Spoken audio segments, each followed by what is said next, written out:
5.1 for sets. Question number 7.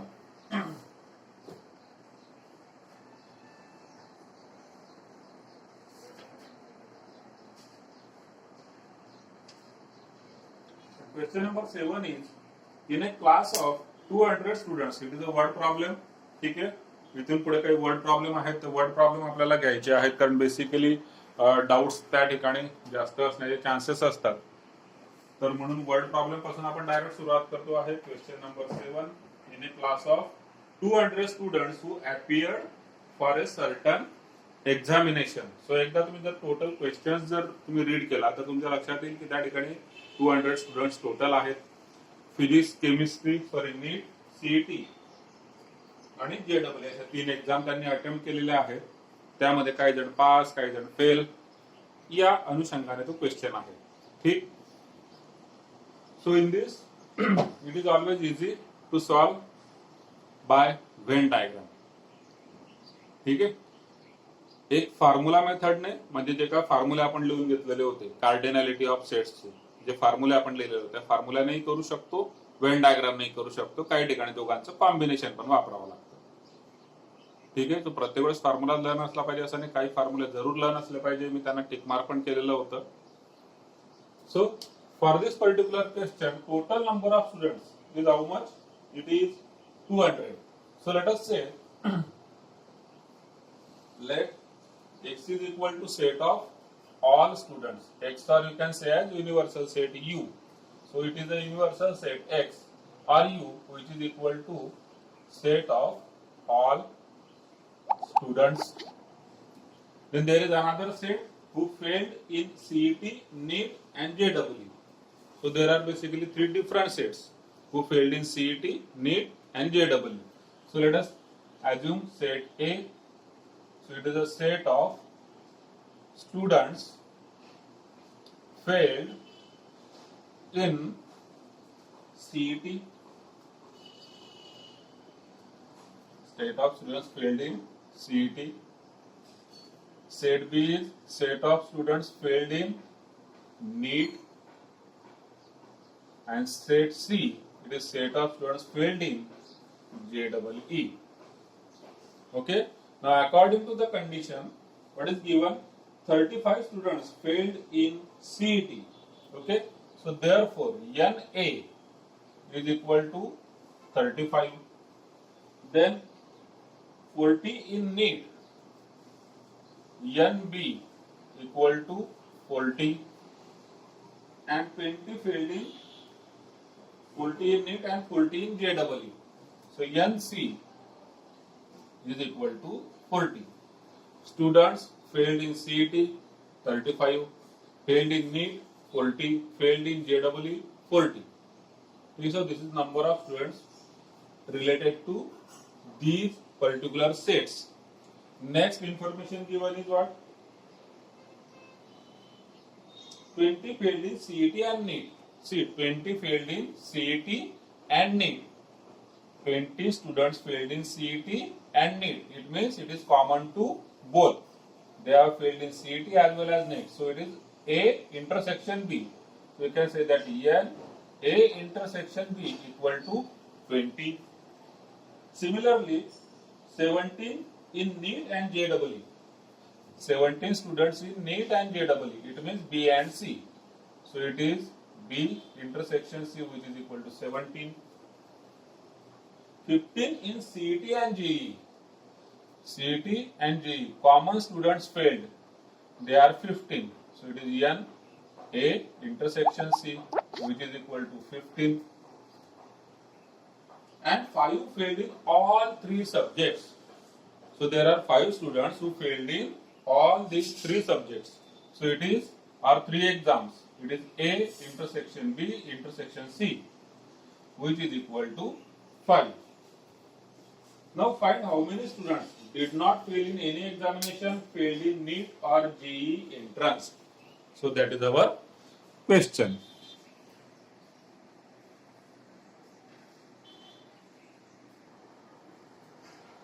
Now this can be shown using a Venn diagram. मैं यहाँ पर निकालता हूँ वेन डायग्राम। वेन डायग्राम में this is universal set x, ठीक है। आप इसे CNJ ऐसे सेट भी बोल सकते थे, तो तुरंत ध्यान में आ जाता था कि सेट्स को आप नाम किसी भी तरह, CET का सेट है तो C, नीट का है तो N, JEE का है तो J, इस टाइप से भी आप लेटर्स यूज कर सकते हैं। तो हमने ABC दिया है, लेटर से this is A, this is, थोड़ा बड़ा फिगर निकालना पड़ेगा, बैठेंगे नहीं, जस्ट अ सेकंड, थोड़ा बड़ा फिगर निकाल लेता हूँ, so you will be able to see clearly.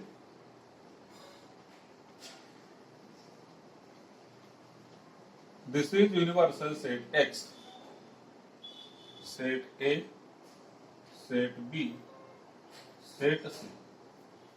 These are three sets. अब जब हम नंबर लिखेंगे, यहाँ पर हमें हर एक सेट में नंबर लिखने हैं। अब इस तरीके से जब आपके पास इंफॉर्मेशन गिवन होगा, ठीक है, हो सकता है कि ये 1 2 3 4 5 6 7 क्वांटिटीज आर देयर, ठीक है, इसमें हमें 7 क्वांटिटी शो करना है। तो इस तरीके से जब दिया होगा आपको, so what you have to do, आपको एक चक्रव्यूह जैसा है, मतलब इसको अगर आपको फिल करना है तो fill this Venn diagram with numbers. हमें अंदर से बाहर आना होगा, मतलब यहां से हम ऐसे बाहर आएंगे नंबर्स लिखते लिखते। कंसेप्ट समझिए इस क्वेश्चन में, जैसे मैं यहाँ पर देख रहा हूँ n A intersection B intersection C is how much, it is 5, so this is set A, चलिए अंदर ही लिख लेता हूँ मैं, सेट ए, एक्स भी अंदर ही लिखता हूँ, अंदर बाहर आप कहीं पे भी लिख सकते हो, कोई प्रॉब्लम नहीं है। This is set A, set B, set C, तीनों का इंटरसेक्शन 5 है, तो यहाँ पर आ जाएगा 5, ठीक है। अब देखिए अच्छे से, अब मैं अगर इसे लिखता हूँ A intersection C is how much, it is 15। अब कहां पर है ए इंटरसेक्शन सी, ए और सी का common, so we are talking about this complete region, ठीक है, A intersection C, it is how much, it is 15। तो ऑलरेडी अगर यहाँ पर 5 है, इसका मतलब इधर होंगे 10, ये हो गया 10 + 5 15, ए और सी के कॉमन। फिर B intersection C, it is 17, B और सी इनका इंटरसेक्शन 17 है, इनका इंटरसेक्शन कहां पर होगा, यहां से लेके यहां तक, तो इधर अगर 5 है तो ऑब्वियसली इधर 12 होगा। फिर है A intersection B, it is 20, तो ए और बी का इंटरसेक्शन मतलब कि ये वाला पार्ट 20 है, ऑलरेडी अगर इधर 5 है, सो दिस मस्ट बी 15,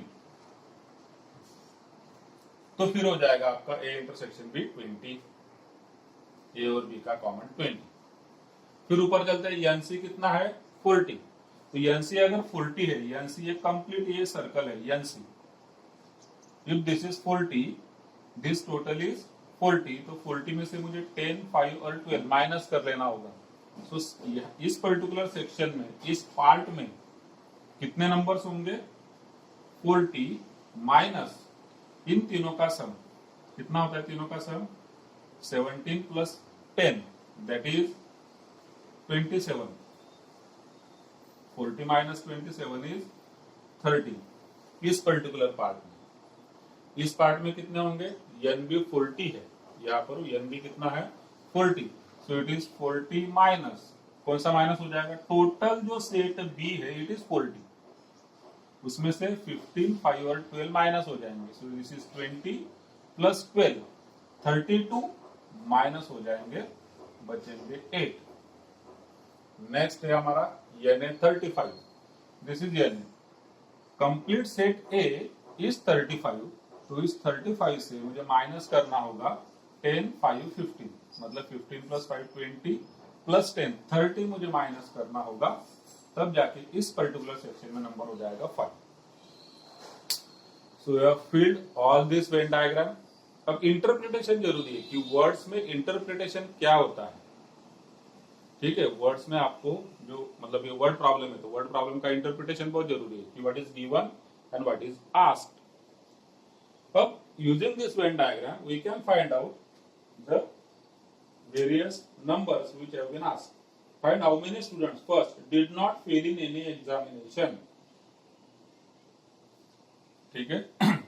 तो फर्स्ट पार्ट में हमें ढूंढना है number of students who did not fail in any examination.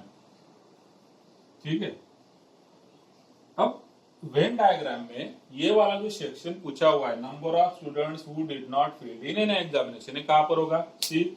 ये सारे जो स्टूडेंट्स है ए बी सी, ये सारे फेल हो चुके हैं। तो जो फेल नहीं हुए वो कहां पर है? इन सबके बाहर, इधर ये एम्प्टी एरिया जो दिख रहा है, इधर ये सारे स्टूडेंट्स हैं जो फेल नहीं हुए इन एनी सब्जेक्ट, किसी भी सब्जेक्ट में फेल नहीं हुए। मतलब मुझे क्या करना होगा, ये जो सेट एक्स है, मतलब यूनिवर्सल सेट, इसे मैं लेता हूं और इसमें से माइनस कर दूंगा, इसमें से माइनस कर दूंगा। कौन से?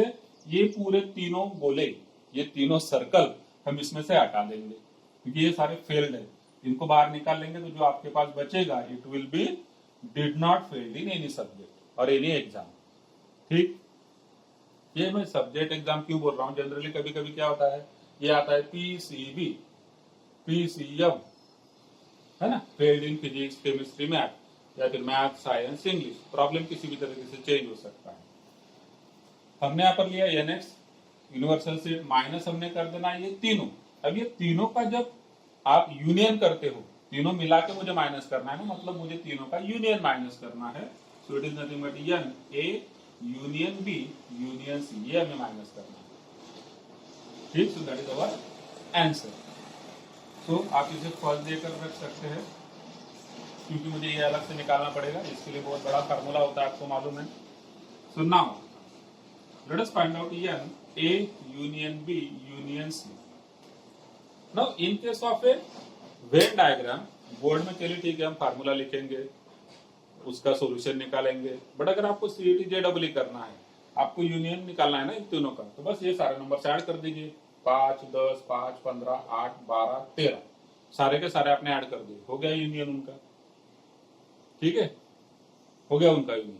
लेकिन अगर आपको फार्मूला से जाना है तो हम फार्मूला भी यूज कर सकते हैं। ठीक है, एक मेथड तो मैंने बता दिया कैसे। देखिए इसका कितना, यहाँ पर कितना है, 5 प्लस 10 5 15, 10 5 15, है ना, 5 10 5 15, फिर 8 12, 8 12, फिर ये 13। ये जो भी आंसर होगा, this is union. But we are using formula, that is n A plus n B plus n C, तीनों का एडिशन, माइनस दो दो का पेयर का intersection, n A intersection B minus n B intersection C minus n C intersection A. ठीक, और फिर plus n A intersection B intersection C, which is equal to, अब ये सारी चीजें आपके पास गिवन में है, 35 40 40, पहले तीन नंबर 35 40 40, फिर तीनों माइनस करने, ये इंटरसेक्शन तीनों माइनस करने, 20 17 15, माइनस 20 माइनस 17 माइनस 15, प्लस करना है तीनों का इंटरसेक्शन, प्लस 5। अब मुझे आप दोनों सब लोग इन दोनों के कैलकुलेशन करिए, कितने आता है बताइए, इसका भी और इसका भी। बहुत इंपॉर्टेंट क्वेश्चन है, अच्छे से समझ लीजिए। Okay, so this is 68। मैंने एक तरीका आपको ये भी बताया, दूसरा तरीका ये भी बताया, from Venn diagram, from formula. Clear? अब हमें तो चाहिए क्वेश्चन का आंसर जो कि फर्स्ट में है। सो देयरफॉर फ्रॉम फर्स्ट, है ना, रिक्वायर्ड नंबर ऑफ स्टूडेंट्स, मैंने रिक्वायर्ड बोल दिया कि जो आपको चाहिए वो क्या है, N X minus N A union B union C. N X is how much, it is 200 minus union कितना है तीनों का, 68, so which comes out to be 132। That is the answer for the first part. Let us check second part, who failed in NEET or JEE. So second part, number of students who failed in NEET or JEE. अब NEET मतलब set B, जेडबल मतलब set सी, ठीक है। तो NEET और जेडबल मतलब B union सी, और B intersection सी जो है ये क्या हुआ फिर, दिस इज नीट एंड जेडबल, इंटरसेक्शन मतलब एंड, नीट एंड जेडबल ये हुआ। हमें चाहिए नीट और जेडबल मतलब यूनियन, ठीक। So this is nothing but n B union C, n B union C. अब इसका फार्मूला हम यूज करेंगे, इसका क्या फार्मूला होता है, n B plus n C minus n B intersection C. कौन सा फार्मूला, यूनियन का, ए यूनियन बी का, n A n B minus intersection दोनों का, ठीक।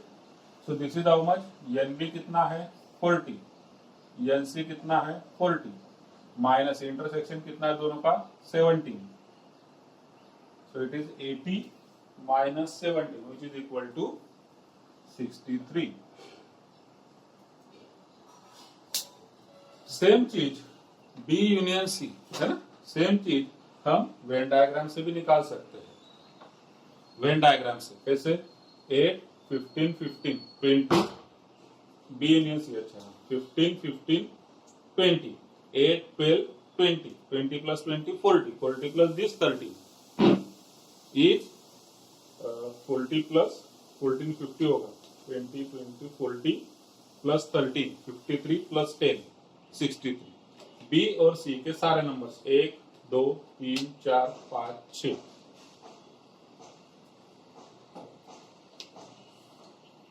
रीड करा एकदा, from amongst 2000 literate individuals of A town 70% read Marathi newspaper, 50% English newspaper, and 32.5 read both Marathi and English newspaper.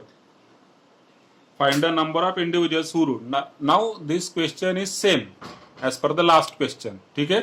But here the numbers are given in terms of percentage. Numbers are given in terms of percentage. So basically there are three sets. First one is universal set, that is X, which is a set of all literate individuals, with a set of all literate individuals according to his language. He may use any word. लिटरेटच घेतलं पाहिजे असं काही नाही, सगळ्यांनाच count करू शकतो आपण total मध्ये जे काय असतील, पण त्यांनी घेतलेलं set of all literate individuals, that is X. Then there are two different set reading Marathi and English. So let us say M is set of individuals या फिर set of literate individuals,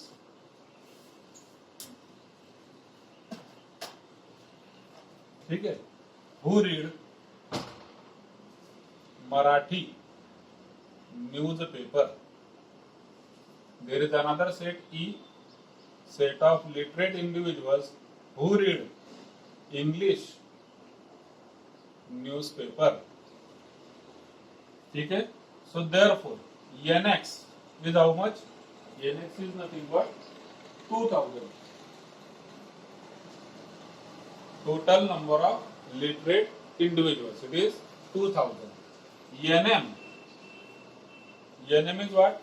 Number of literate individuals who read Marathi newspaper, and they are how much? They are 70%. They are 70%. Now obviously 70% of what? 70% of this complete 2000. 70% of 2000. So it comes out to be 70 upon 100 into 2000. दोन शून्य cut होणार, 7 2 जा 14, 1400. So last question मध्ये हा number आपल्याला directly दिलेला होता, या ठिकाणी तो पर्सेंटेजच्या टर्म्स मध्ये दिलेला आहे. Number of people reading English newspaper, they are how much? They are 50%. ठीक है, they are 50% of what? Of total 2000. So it is 50 upon 100 into 2000, which is nothing but 1000. 50% of 2000 is 1000.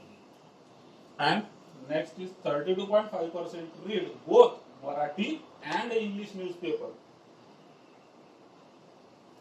ठीक है, both means intersection, Marathi and English, म्हणजेच M intersection E. It is 32.5% of 2000.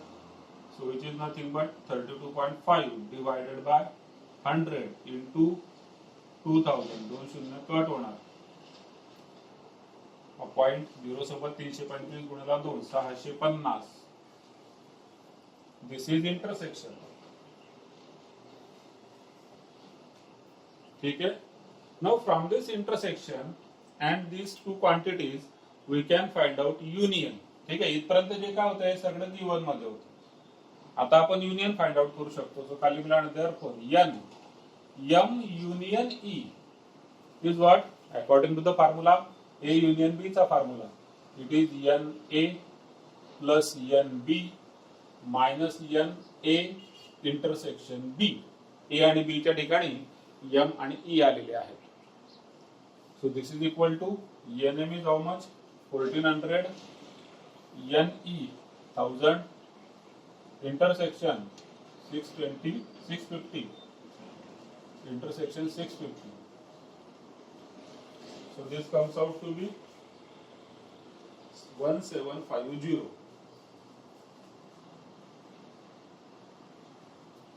ठीक है. So if I have to draw a Venn diagram, here also I can draw a Venn diagram.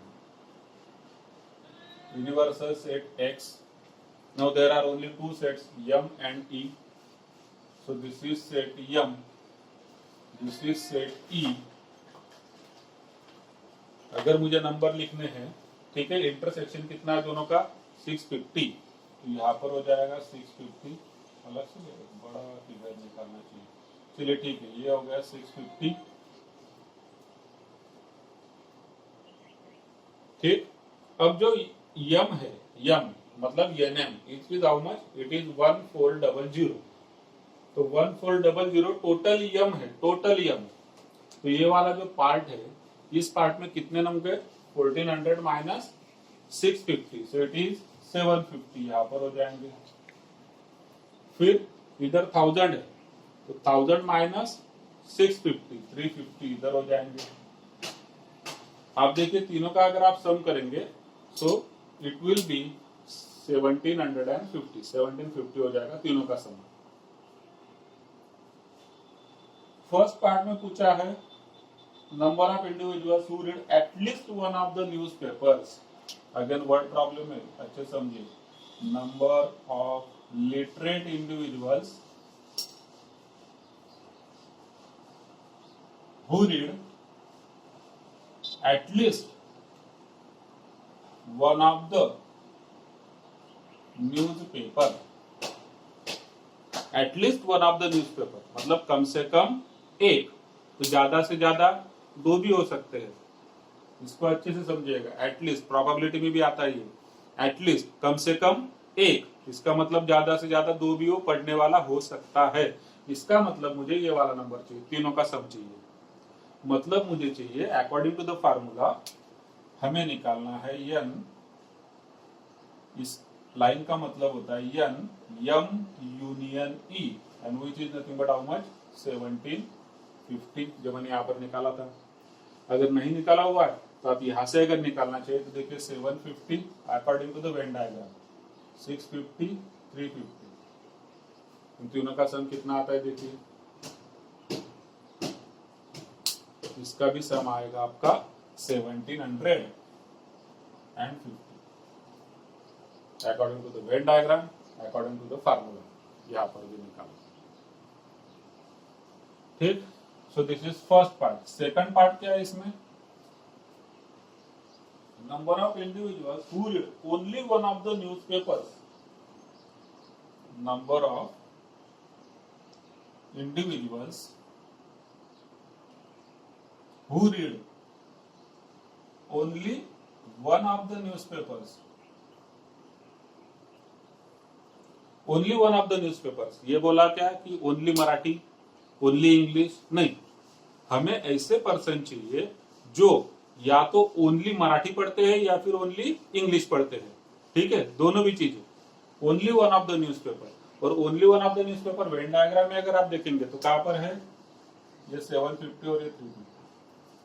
ये ऐसे लोग हैं जो सिर्फ एक पेपर पढ़ते हैं, ये वाले खाली मराठी पढ़ते हैं, ये वाले इंग्लिश पढ़ते हैं। इधर जो लोग होंगे वो कुछ भी नहीं पढ़ते, ये तो पढ़ने वाले सारे यहाँ पर आ गए, ठीक है। चलिए, अब number of individuals who read only one of the newspaper according to the Venn diagram it is 750 plus 350। तो according to the Venn diagram अगर आपको चाहिए तो 750 plus 350 which is equal to 1100, ठीक। अब फार्मूला से अगर चाहिए तो बहुत कॉम्प्लिकेटेड लगते फार्मूला आपको, कि हाँ मतलब है ऑलरेडी, अगर हम थिंकिंग अलग तरीके से करेंगे तो कि बहुत बड़ा फार्मूला हो जाएगा। या तो मराठी पढ़ेगा या तो इंग्लिश पढ़ेगा, ठीक है। मतलब हमें ऐसे लोग चाहिए जो मराठी पढ़ते हैं, ठीक है, लेकिन इंग्लिश नहीं पढ़ते। मराठी पढ़ते हैं लेकिन इंग्लिश नहीं पढ़ते। So people reading Marathi but not English. Not English मतलब E dash. And plus certain people or certain individuals who does not read Marathi but read English. So ये जो दोनों नंबर यहाँ पर दिख रहे हैं ना 750 and 350, उसका अगर मैथमेटिकल सिंबल चाहिए आपको तो ये, this is mathematical symbol for that. यम इंटरसेक्शन ई डैश मतलब क्या, मराठी पढ़ेंगे इंग्लिश नहीं पढ़ेंगे, और इसका यम डैश इंटरसेक्शन ई मतलब मराठी नहीं पढ़ेंगे इंग्लिश पढ़ेंगे, और इन दोनों का सम मतलब अगेन ये दोनों चीजें। एंड इसके लिए फार्मूला क्या होगा, from Venn diagram also you can understand total जो यूनियन है दोनों का मतलब यन यम यूनियन ई, टोटल ले लिया मैंने, इसमें से मैं माइनस कर दूंगा कौन सा वाला पार्ट, ये बीच वाला, दोनों पढ़ने वाला पार्ट, मतलब हो जाएगा N M intersection E according to the formula. ये भी फार्मूला में हमने प्रॉपर्टी में लिखा होगा, कार्डिनलिटी जो है ना उसके फार्मूला में आएगा। बट मैं यहाँ पर अंडरस्टैंडिंग से आप देखिए, मराठी पढ़ेंगे इंग्लिश नहीं पढ़ेंगे ये वाला पार्ट, मराठी नहीं पढ़ेंगे इंग्लिश पढ़ेंगे ये वाला पार्ट। फार्मूला से अगर निकालना है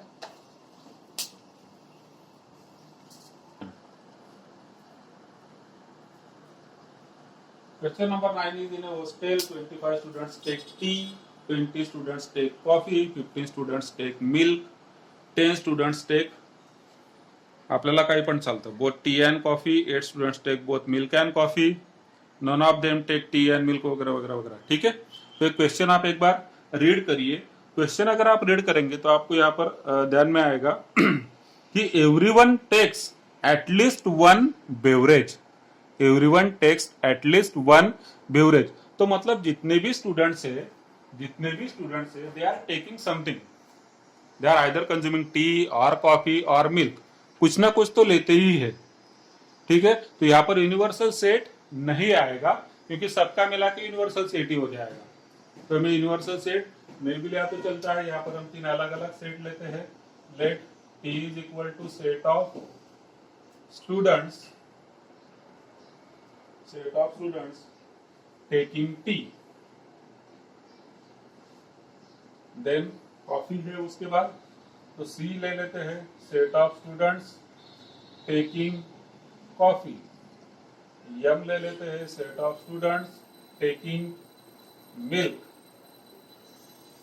now according to the condition what is given, n T number of students taking tea, they are how much, they are 25, taking coffee it is 20, taking milk it is 15।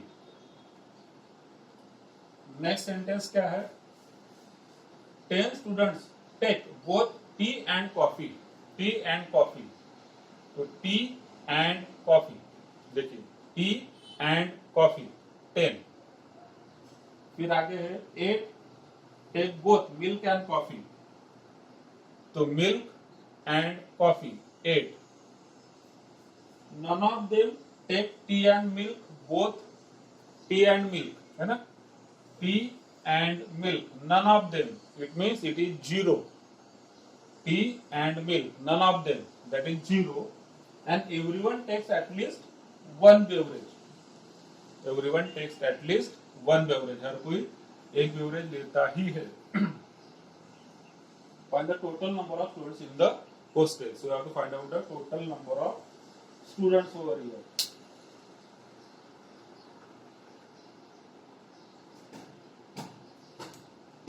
तो हर कोई एक beverage लेता ही है और इसका मतलब सारी इंफॉर्मेशन उसने गिवन है. अब यहाँ पर एक क्वांटिटी मिसिंग है. तीनों लेने वाला कोई है क्या ऐसा महाभाग कि जो तीनों भी लेता है? कहीं पर भी मेंशन नहीं है ये चीज कि जो तीनों लेता है. इसका मतलब along with this we are again having this quantity T intersection C intersection milk is also given. ठीक है. Everyone takes at least one beverage, ये तो बता दिया उसने. टी वाले बताया, कॉफी वाले, मिल्क वाले, ये दोनों का इंटरसेक्शन, ये दोनों का, ये दोनों का, और ये तीनों का इंटरसेक्शन. मतलब कि तीनों लेने वाला कोई भी यहाँ पर नहीं है. And we have to find out the total number of students in the hostel. अब हम वेन डायग्राम से अगर निकालना चाहे तो यहाँ पर हम वेन डायग्राम ड्रॉ कर लेते हैं. एक्स यूनिवर्सल सेट दिखा दिया मैंने. चलिए यूनिवर्सल सेट नहीं दिखाएंगे हम, मैं डायरेक्ट निकालता हूँ. यूनिवर्सल सेट नहीं दिखाएंगे because all are consuming something. तो यूनिवर्सल सेट मतलब वही हो जाएगा जो कि total number of students consuming tea, coffee and milk. अब यहाँ पर आप देखिए तीनों का जो इंटरसेक्शन है इट इज 0. तीनों का इंटरसेक्शन 0. तो इस केस में हमें इस टाइप से फिगर ड्रॉ करना होता है क्योंकि तीनों का इंटरसेक्शन नहीं है.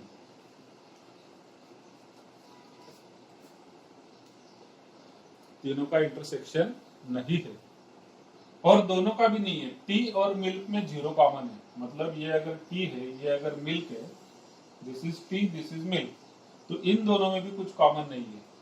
देखिए कहीं पे क्रॉस कर रहे हैं क्या एक दूसरे को.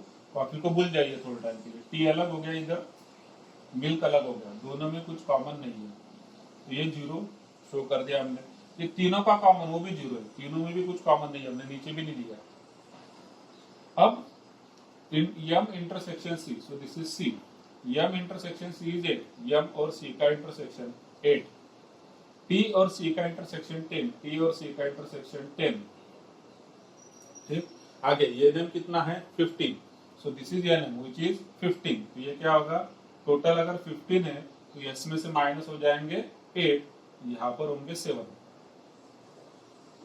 NC 20 है. This is NC which is equal to 20. तो ये हो जाएगा 20 टोटल माइनस ये वाला 10 और माइनस ये वाला 8 which is equal to 10 minus 18 that is 2. In this case as you can see tea and coffee, so NT is 25. So this NT total is 25. उसमें से इंटरसेक्शन माइनस 10 निकल जाएगा तो बचेगा कितना? 15. हो गया आपके पास.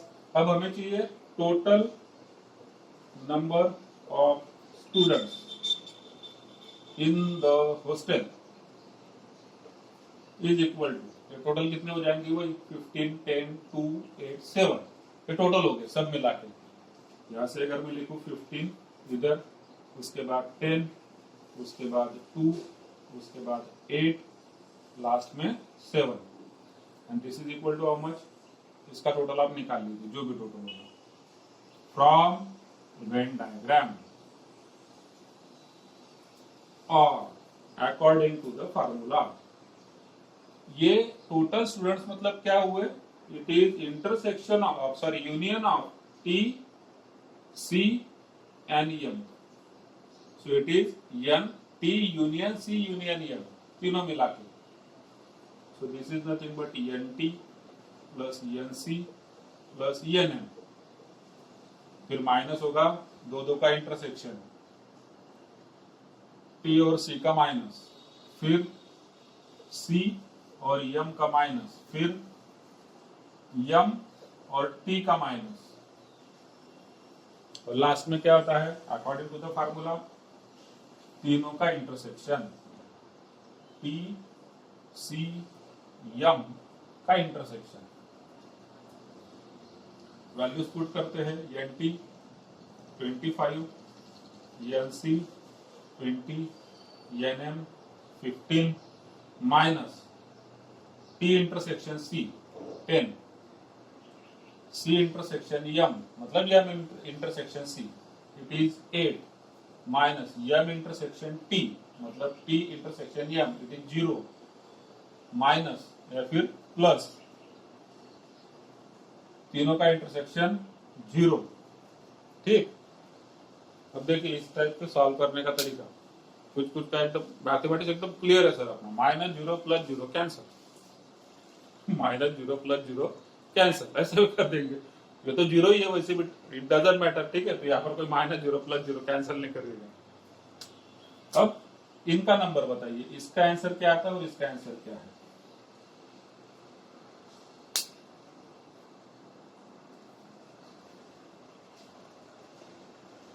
फोर्टी टू दोनों ओके, तो ये हो गया आपका आंसर यहाँ पर 42।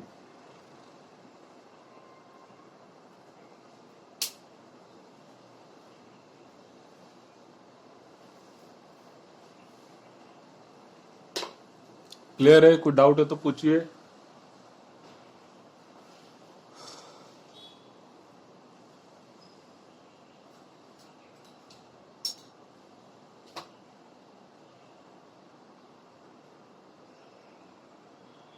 दो लोग मिसिंग हो गए, स्टार्टिंग में सब लोग थे।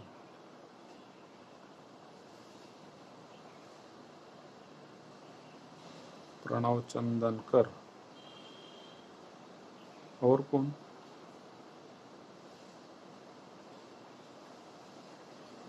कल्याणी, कल्याणी तो है।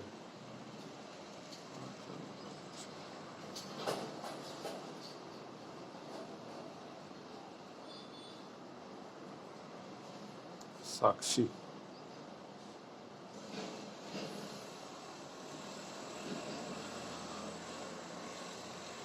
ठीक है। तो अगर क्लियर है तो क्वेश्चन नंबर 10 लेते हैं फिर। Let us start with question number 10। Question number 10 is there are 260 persons with a skin disorder. ठीक है, तो हम यहाँ पर ले लेते हैं let x is equal to set of all persons with skin disorder, मैंने शॉर्ट में लिख दिया with skin disorder. Next, if 150 had been exposed to the chemical A, 74 to the chemical B and 36 to both chemical A and B, so there are persons who are exposed to certain chemicals. ठीक है, तो जो set A है, set of all persons exposed to chemical A, there is another set B which is nothing but set of all persons exposed to chemical B. Now according to the condition numbers क्या क्या given है, NX कितना है, NX मतलब total number of persons with skin disorder, that is 260, and this skin disorder has been caused by chemical A to 150 persons. तो मतलब NA हो जाएगा 150। केमिकल B से कितने लोगों को तकलीफ हुई, 74 लोगों को केमिकल B से तकलीफ हुई है। और इसमें 36 लोग ऐसे हैं जिनको A और B दोनों से तकलीफ हुई। So it is NA intersection B which is equal to 36. Find the number of persons exposed to. There are 3 parts. तो पहले तो हम अपना वेन डायग्राम ड्रॉ करेंगे। This is Venn diagram. X chemical A को जो एक्सपोज हुए, ठीक है, केमिकल B को जो एक्सपोज हुए, this is chemical A expose, chemical B expose. Number देखिए, टोटल नंबर 260 है, NA 150, इंटरसेक्शन दोनों का 36 है। तो हमें अंदर से बाहर नंबर लिखने होते हैं, हमेशा ध्यान में रखिए। यहाँ से आप नंबर लिखते जाएंगे, यहाँ से नंबर लिखते जाएंगे अंदर से बाहर। तो NA intersection B is how much, it is 36। N B 74 है, तो ये टोटल बी 74 है, मतलब कि इसमें से 36 माइनस हो जाएंगे और ये बचेंगे आपके 38। इधर एन ए इज 150, बट इसमें 36 कॉमन है, तो इस टोटल 150 में से मुझे 36 निकाल देना होगा। तो यहाँ पर आएगा 150 minus 36, so that is nothing but 140। एक एक पार्ट लेते हैं। Chemical A but not chemical B, पहला पार्ट फ्रॉम वेन डायग्राम। चलिए मैं पूरा वेन डायग्राम से सॉल्व करता हूँ। First part, expose to, number of persons वगैरह पूरा लिखो क्या? चलिए ठीक है। Number of persons expose to chemical A but not chemical B, ठीक है। Chemical A but not chemical B, बताइए क्या आंसर होगा? कॉपी करके ना बताइएगा, क्योंकि आप मेरे सामने है नहीं तो पता ही नहीं चलता कौन कॉपी कर रहा है, कौन सो रहा है, कौन खा रहा है, कौन गाने सुन रहा है, कुछ पता नहीं चलता।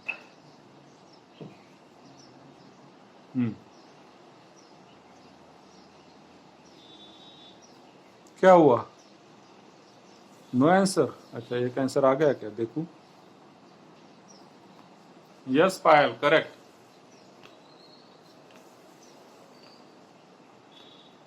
114, ठीक है ना। डायरेक्टली वेन डायग्राम से आप बोल सकते हैं 114। फिर सेकंड पार्ट में क्या है? Chemical B but not chemical A, तो वो कितना हो जाएगा? Chemical B but not chemical A, 38 हो जाएगा, ठीक है। फिर तीसरा क्या है? केमिकल ए और केमिकल बी, केमिकल ए और केमिकल बी मतलब यूनियन, ए और बी का यूनियन, तो वो क्या होता है यूनियन? 114 प्लस 36 प्लस 38, तो दैट इज यूनियन। इस तरीके से हम कर सकते हैं। तो यहाँ पर हो जाएगा फ्रॉम वेन डायग्राम अगर करें तो 114। सेकंड पार्ट जो भी है, number of persons expose to chemical B but not chemical A, so it is equal to chemical B but not chemical A, so that is 38। Third part जो होगा chemical B, ये chemical B but not chemical A, मतलब A को हटा देना, B वाले चाहिए, तो 38 हो। थर्ड पार्ट में number of person expose to both chemical A और केमिकल बी, तो ये हो जाएगा दोनों का यूनियन, ए और बी के सारे, मतलब 114 36 38, so this comes out to be 188, है ना, 188।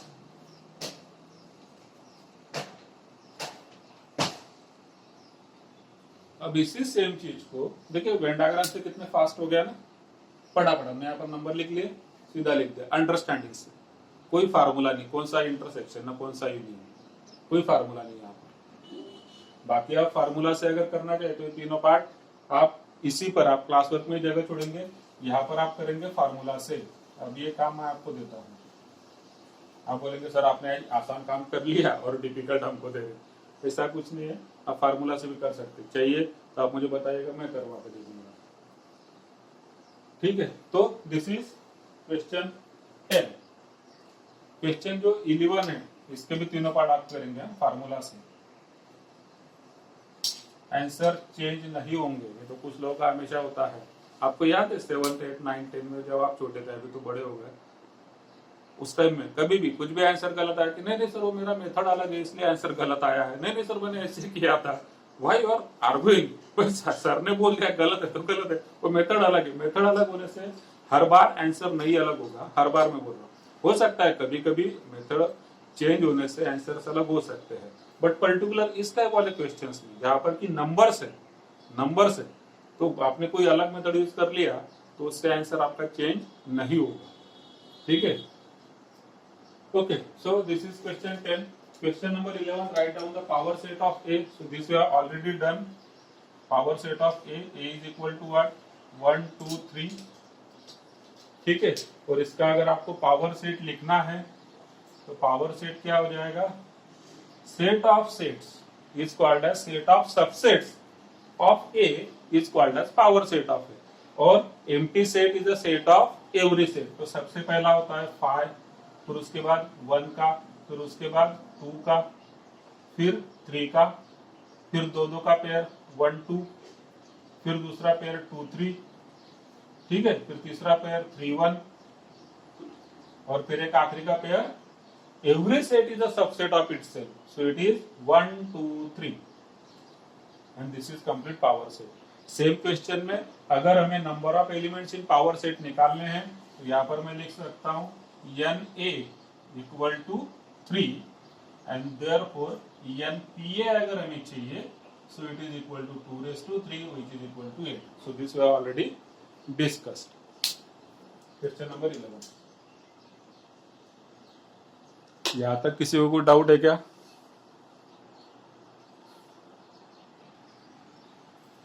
यहां पर जो है NT NC NM so it is +15 not -15, it is +15। जब इसे +15 करेंगे तो आएगा 42। मैंने यहाँ पर माइनस साइन लिख दिया था, प्लस साइन है यहाँ पर according to the formula. NM plus NM is 15, so this is +15। तो 15 और 15 30 का डिफरेंस हो गया आंसर में, इसलिए 12 आ रहा था, ये 42 होगा। ओके चलिए ठीक है। अब question number 12,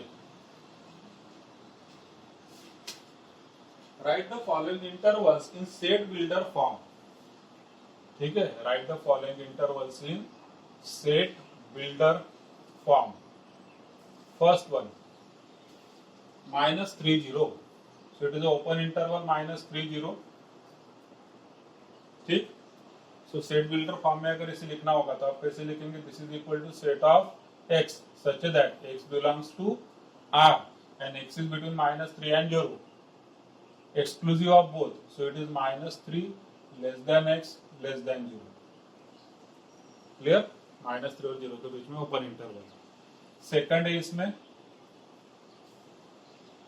6 12, so it is closed interval 6 12। सो ये सारी चीजें तो सेम रहेगी, इसके आगे आएगा 6 12, so it is 6 less than और equal to x less than और इक्वल टू 12, क्योंकि दोनों साइड पर क्लोज इंटरवल है। Third 6 infinity, again it is open interval, so यहां तक तो सेम रहेगा, इसके आगे आएगा 6 less than x less than infinity. Fourth -infinity 5, closed है, 5 is closed, so this can be written as, सब सेम रहेगा। यहाँ पर या आपको लिखना है तो आप बोलेंगे ऐसा ही कर देंगे डू करके, ऐसा नहीं करना, आपने आपने कंप्लीट लिखना है। यहाँ पर क्या होगा, -infinity से लेकर 5 तक, so it is -infinity less than x less than और equal to 5, is closing at 5, so यहाँ पर इक्वल टू का साइन आएगा। फिफ्थ 2 5, तो सेम इसके जैसा ही होगा, ओपन इंटरवल 2 पर, तो 2 less than x, close interval 5 पर, सो लेस देन और इक्वल टू 5। -3 4,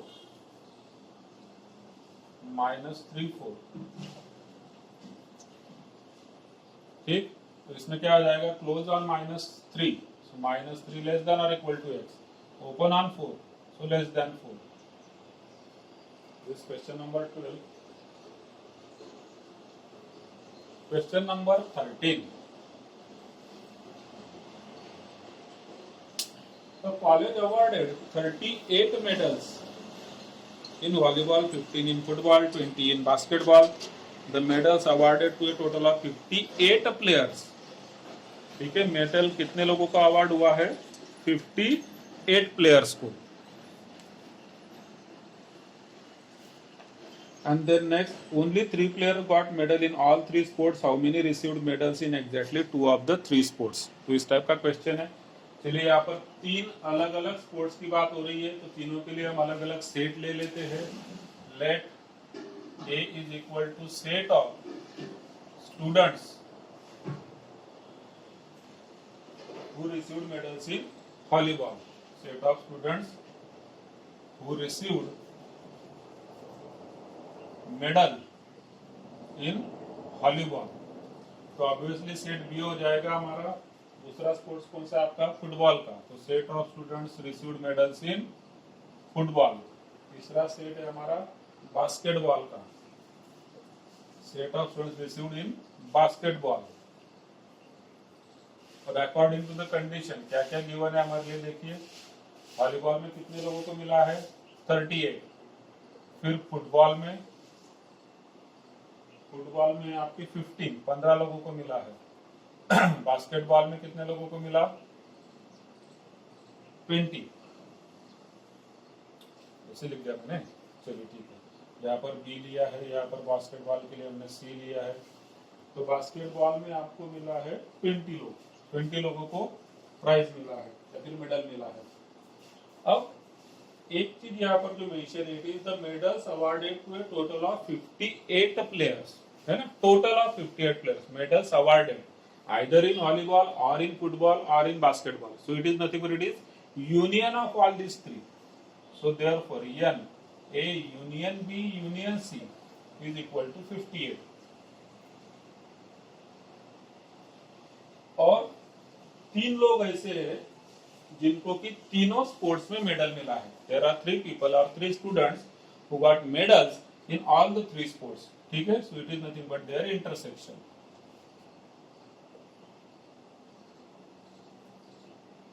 अब यहाँ पर हमारे लिए वो चीज मेंशन नहीं है। कौन सी चीज? A intersection B, B intersection C, C intersection A, ये वाली चीज यहाँ पर मेंशन नहीं है।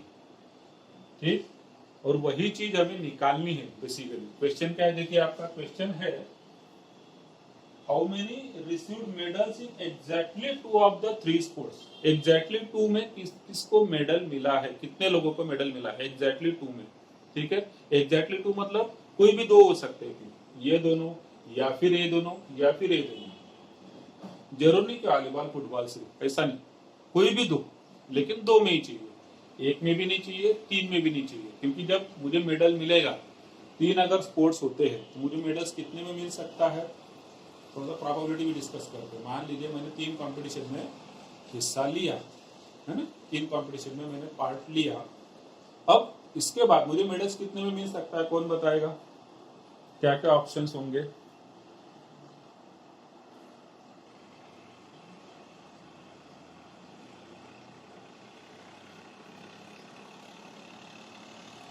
मतलब अगर मैं 3 कॉम्पिटिशन्स में हिस्सा लेता हूं, यस वैष्णवी, क्वेश्चन आपको सही करेक्ट हुआ, क्वेश्चन बराबर कनेक्ट हुआ आपके साथ। देखिए, अगर मैं 3 एग्जाम्स में अपियर होता हूं या फिर 3 स्पोर्ट्स में मैं पार्ट लेता हूं, तो मुझे कितने इसमें सक्सेस मिलेगा, दैट इज द क्वेश्चन। ठीक है। तो ये हो सकता है कितने में, हाँ, तो मैक्सिमम 3 में मिलेगा। लेकिन ये भी हो सकता है ना कि मुझे 0 में मिले सक्सेस, या फिर हो सकता है मुझे 1 में 1 सक्सेस मिले, या फिर 2 में, या फिर 3 में। ठीक है। तो 0 1 2 3, so these are the 4 possibilities of getting medals. यहां पर मुझे चाहिए ऐसे लोग या फिर ऐसे नंबर ऑफ स्टूडेंट्स की जिनको 2 में सक्सेस मिला है। ये कोई भी 2 हो सकते हैं, ये 2, ये वाले 2, या फिर वॉलीबॉल एंड बास्केटबॉल, ये वाले। चलिए, तो अब यहाँ पर दोनों का इंटरसेक्शन दिया नहीं है, वो हमें निकालना है। वेन डायग्राम ड्रॉ करते हैं।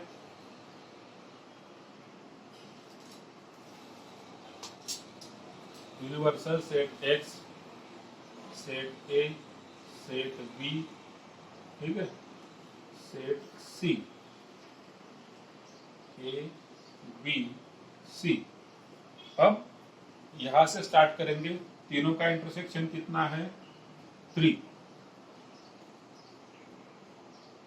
ठीक है, तीनों का इंटरसेक्शन 3 है। वेन डायग्राम में हम यहाँ पर बस इतना ही शो कर पाएंगे। हमें जो आंसर चाहिए वो क्या है, मतलब हमारा जो क्वेश्चन है वो है कि रिसीव्ड मेडल्स इन एग्जैक्टली 2। तो एग्जैक्टली 2 मतलब कौन सा सेक्शन का हमें आंसर चाहिए? इस वाले सेक्शन का आंसर चाहिए। ये एग्जैक्टली 2 हुआ, ये भी एग्जैक्टली 2 हुआ, और ये भी एग्जैक्टली 2 हुआ। इसका हमें आंसर चाहिए, मतलब तीनों की हमें चाहिए सम। ठीक है, तो चलिए हम इसे समझ लेते हैं। लेट अस से P, दिस इज Q, और यहां पर हो जाएगा R। ठीक है, हमने इसे ले लिया P Q R। हमें चाहिए sum of P Q R। अलग अलग नहीं निकाल सकते आप, according to the given information आप अलग अलग ये तीनों नंबर नहीं निकाल सकते। आप तीनों का सम जरूर निकाल सकते हैं, P plus Q plus R, which is required to us. ठीक,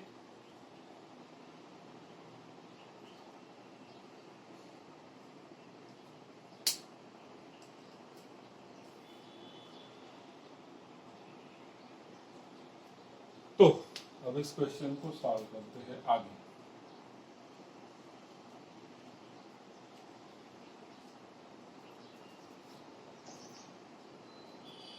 इस पर्टिकुलर क्वेश्चन में n A union B union C हमें दिया हुआ, it is 15।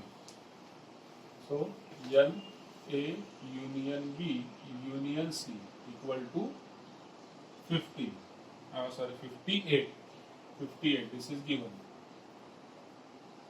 According to the formula ये तीनों का यूनियन क्या होता है, n A n B n C, फिर आगे होता है minus N A intersection B, B intersection C, C intersection A,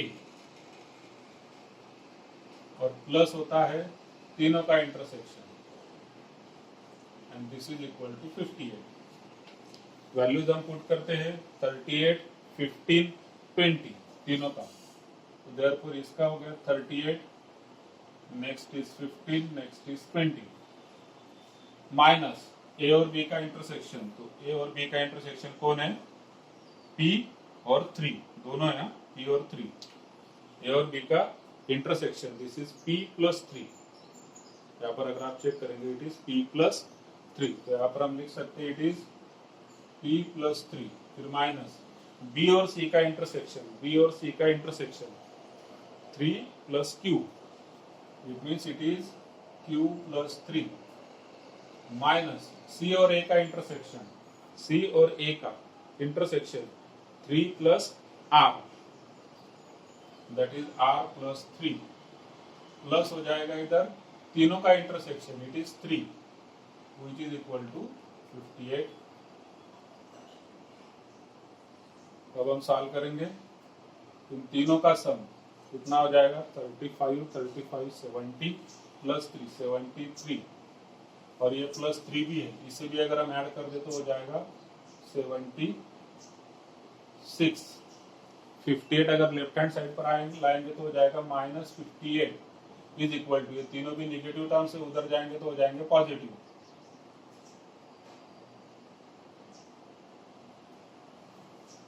so therefore 18 is equal to P plus Q plus R, एक ब्रैकेट में लिख दिया मैंने और प्लस कर दिया, this is 3, this is 3, this is 3, that is 9। So therefore P plus Q plus R कितना हो गया, 18 minus 9, which is equal to 9। So that is the answer for P plus Q plus R, required number of students according to the question।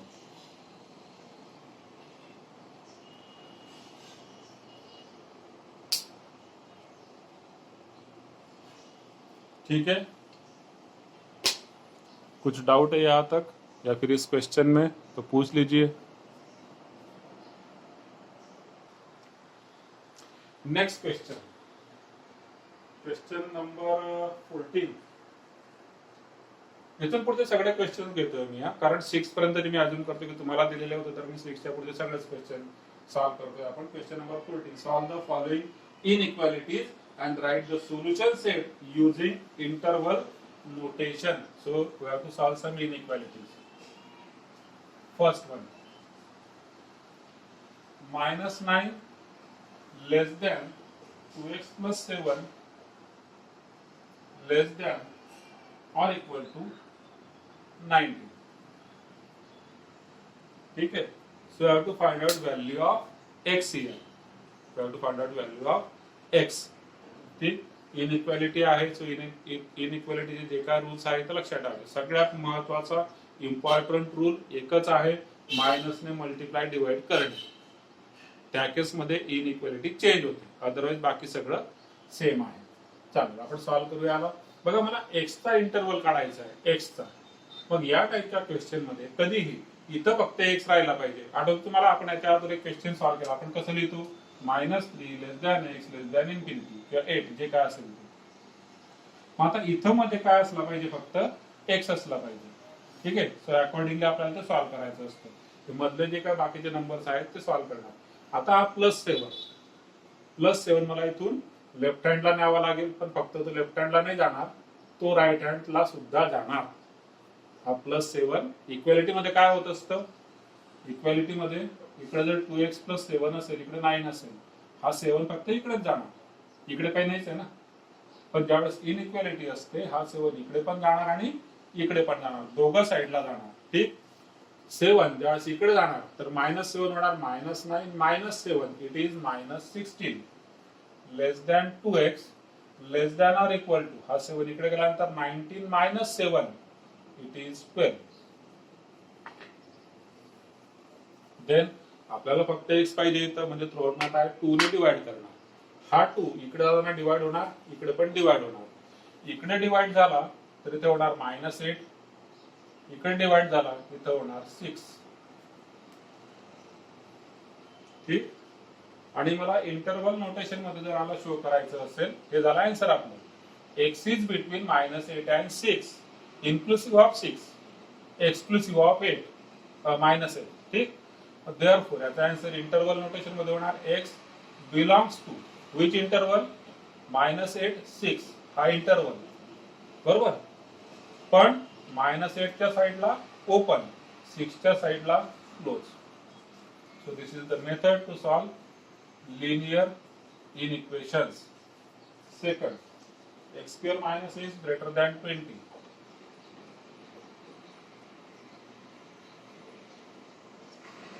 Now this is quadratic. 20 मी इकडे घेऊन येणार. x² - x -20 greater than 0. याचे factor 5 4 = 20, -5 + 4, -5 + 4 is -1. Multiplication होणार -1. ठीक, now we have discuss this before also. दोन नंबरचं multiplication greater than 0 म्हणजे positive आहे. ते कधी येतं, एकतर दोघं पॉझिटिव्ह असतील किंवा दोघं निगेटिव्ह असतील. मग दोन केस होतात. केस फर्स्ट, दोघं पॉझिटिव्ह म्हणजे x - 5 ग्रेटर दॅन 0 अँड लक्षात ठेवा, अँड दोघं कंडिशन ट्रू करायचे आहेत मला, x + 4 greater than 0. So it means what, x greater than 5, x greater than -4. Common solution काय झालं याचं, x greater than 5. So this is common solution. याला काय म्हणतात, common solution. x greater than 5, this is common solution. कारण greater than 5 घेतल्यानंतर तो greater than -4 असणारच आहे, दोघं कंडिशन ट्रू होती. केस सेकंड, दोघही नंबर निगेटिव्ह असतील. It means x less than 5, x less than -4. मग आता याच्यात कॉमन सोल्युशन काय होणार, कॉमन सोल्युशन होणार x लेस दॅन -4. कारण ज्यावेळेस आपण -4 पेक्षा लहान नंबर घेणार तर ऑब्विसली तो 5 पेक्षा सुद्धा लहान असणारच. That is called as common solution to both of this two. And therefore final solution set काय असेल, आता final solution set, final solution set x belongs to, x greater than 5 असेल किंवा x लेस दॅन -4 असेल. So x belongs to less than -4 म्हणजे कसा, मग -∞ पासून -4 पर्यंत.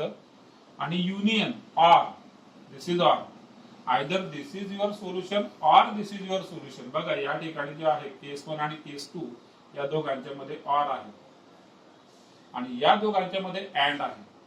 व्यवस्थित लक्ष घ्या. ऑर आणि अँडचा कन्सेप्ट पुढे आपल्याला प्रोबॅबिलिटी शिकायचं आहे. प्रोबॅबिलिटी मध्ये हा कन्सेप्ट खूप कामात येतो. So this is x belongs to either x greater than 5 और x लेस दॅन -4. मग मी x लेस दॅन -4 शो केला. लेस दॅन -4 म्हणजे -∞ पासून -4 पर्यंत, आणि युनियन म्हणजे or greater than 5. Greater than 5 मीन्स 5 to infinity. Third,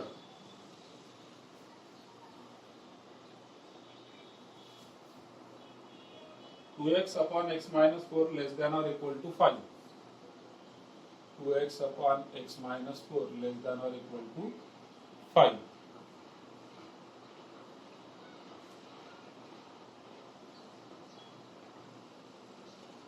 ठीक.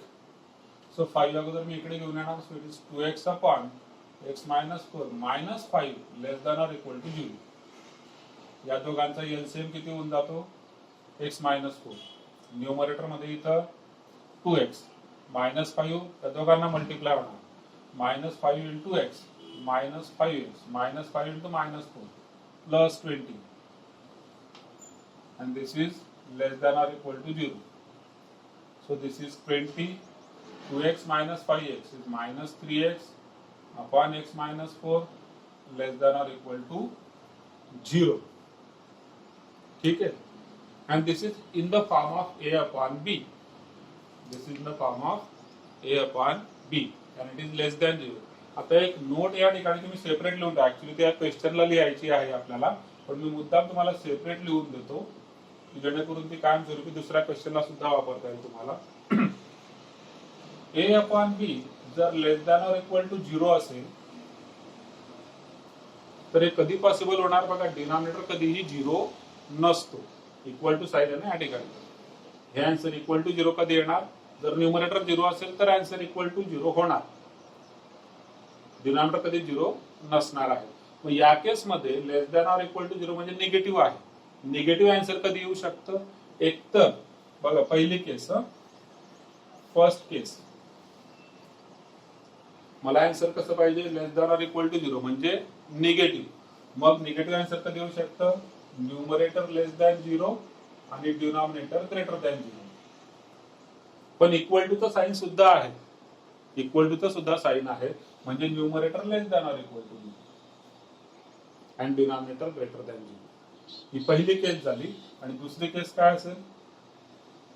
दुसरी केस याच्यामध्ये असणार की न्यूमरेटर हा ग्रेटर दॅन 0 असेल आणि डिनॉमिनेटर लेस दॅन 0 असेल. म्हणजे न्यूमरेटर पॉझिटिव्ह, डिनॉमिनेटर निगेटिव्ह. मग आन्सर काय होणार? प्लस आणि खाली मायनस आहे तर आन्सर फायनल येणार मायनस म्हणजे निगेटिव्ह म्हणजे लेस दॅन 0. पण इक्वल टू 0 पण आहे. मग इक्वल टू 0 कोण असू शकतो? न्यूमरेटर. म्हणून इकडे इक्वल टू 0 पण येणार. सो this is for less than 0. असंच सपोज कुठं ग्रेटर दॅन 0 आलंच तर काय असणार? First case. केस 2 केस 1 और केस 2 बद्दल बोलतोय आपण. ग्रेटर दॅन 0 म्हणजे पॉझिटिव्ह. ठीक आहे. मग पॉझिटिव्ह आन्सर, एखाद्या फ्रॅक्शनचा आन्सर पॉझिटिव्ह कधी येणार? ज्यावेळेस दोघं पॉझिटिव्ह असतील. म्हणजे a greater than 0 and b greater than 0 दोघंही पॉझिटिव्ह असले आन्सर पॉझिटिव्ह येणार. परत इक्वल टू 0 आहेच. मग मी त्या केसमध्ये न्यूमरेटरला इक्वल टू पण अटॅच करणार. सेकंड केस मध्ये दोघही नंबर निगेटिव्ह असू शकतात म्हणजे a less than 0 b less than 0. परत न्यूमरेटरला इक्वल टू. याच्या 4 केसेस आहेत जे मी वारंवार डिस्कस करत असतो. आणि एकदम तुम्हाला आठवत असेल फर्स्ट बेसिक मॅथ्स परत तिकडे जायचं. बेसिक मॅथ्स फॉर्म्युला पहिला व्हिडिओ युट्यूबचा 11 मेला 10 मेला आपण टाकलेला. त्या ठीक सगळं घेतलं. Plus minus minus plus. ती म्हणत राहा मी काय लावलंय? आम्ही का 6वी मध्ये आहे का? काय जातो एकदम इगो जागृत होऊन जातो. मी का 6वीत आहे का? मी का 7वीत आहे का? पण हे खूप बेसिक आहे. हे जे इनइक्वालिटी असेल, यानंतर केसेस डिसाइड करणं असेल, याशिवाय होणारच नाहीये. Less than 0 greater than 0. ठीक. तर तो कन्सेप्ट आपण या ठिकाणी लिहून घेतला. अकॉर्डिंगली मला या ठिकाणी लेस दॅन 0 पाहिजे तर या 2 केस असू शकतात. याच्यात आपण केस 1 डिस्कस करू. Case 1. Case 1 is what? Numerator is less than or equal to 0 and denominator is greater than 0. या तर सोल्युशन आता काढायचं आहे आपल्याला. ठीक आहे, मी -3x तिकडे घेऊन जातो. So it is 20 less than or equal to 3x. 3 इकडे येणार, 20/3 होणार, less than or equal to x. In other language x is greater than or equal to 20/3.